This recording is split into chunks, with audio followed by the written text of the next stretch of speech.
The camel's face, neck, and belly were covered with hard ticks. Dense, dark clusters surrounded the eyes, packed the folds beneath the jaw, and spread across the chest and lower body.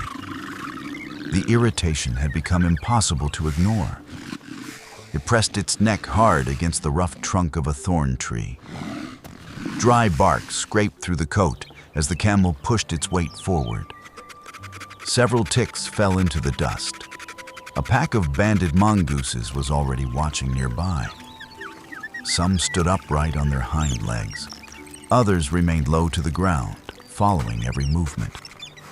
The camel rubbed again.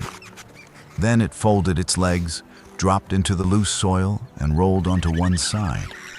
Dust covered its face and neck.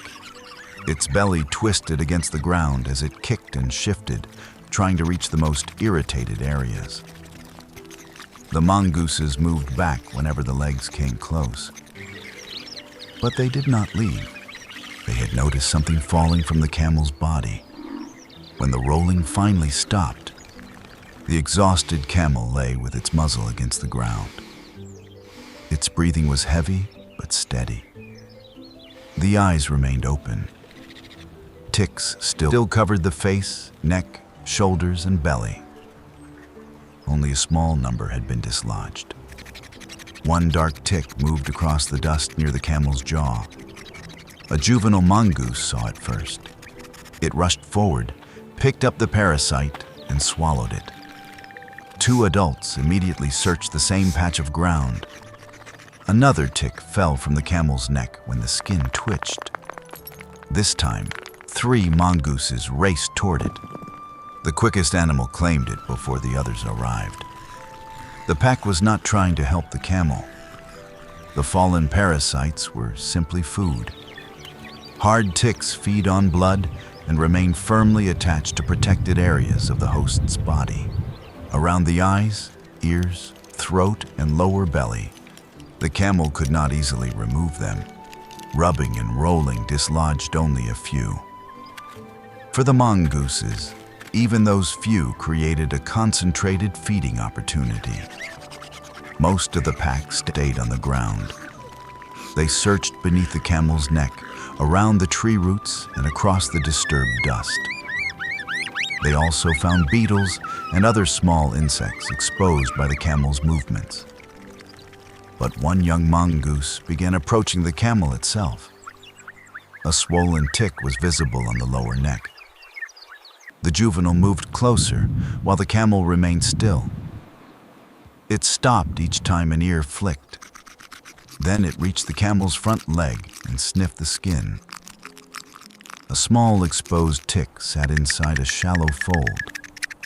The mongoose gripped it and pulled. The parasite detached quickly.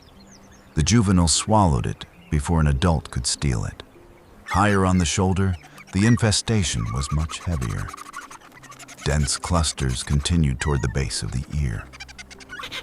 The juvenile placed its front paws against the camel's leg and began to climb. Its claws caught in coarse hair and wrinkled skin.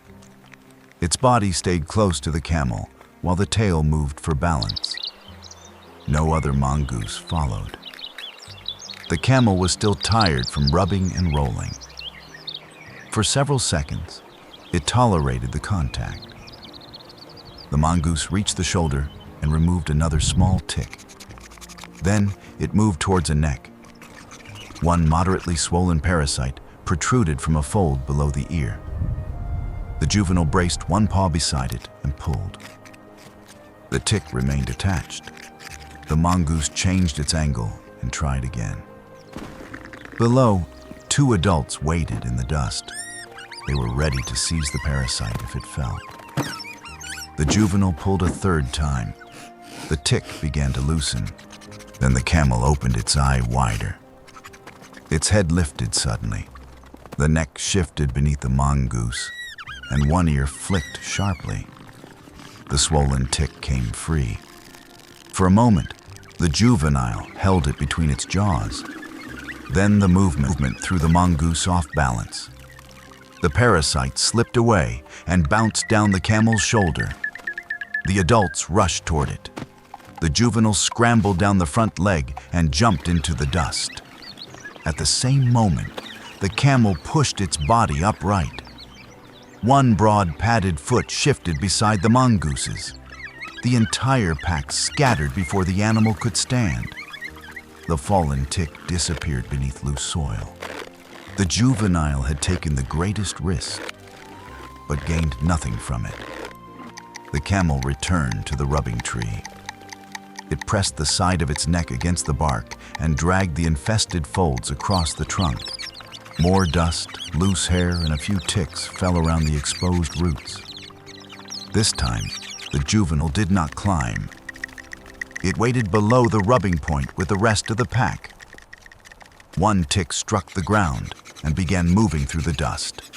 The juvenile rushed forward and caught it before an adult arrived. A second mongoose found a beetle beneath a piece of bark. Another searched the soil where the camel had rolled. The safer strategy produced smaller rewards, but the risk was much lower. After several minutes, the camel stopped rubbing. It stood beneath the tree, still irritated and heavily infested. Many ticks remained around the eyes, neck, chest, and belly. The mongooses had removed only a tiny fraction. There was no rescue and no deliberate cleaning partnership. The camel's discomfort caused it to rub and roll. Those movements dislodged parasites and exposed small insects. The mongooses simply took advantage of the food that became available. Eventually, the camel walked away through the dry scrubland. The pack remained around the tree and dust patch, searching the disturbed ground. The focal juvenile found one final tick beside a root and carried it into the grass. For the camel, the infestation was far from over. For the mongooses, the brief opportunity had already become another meal.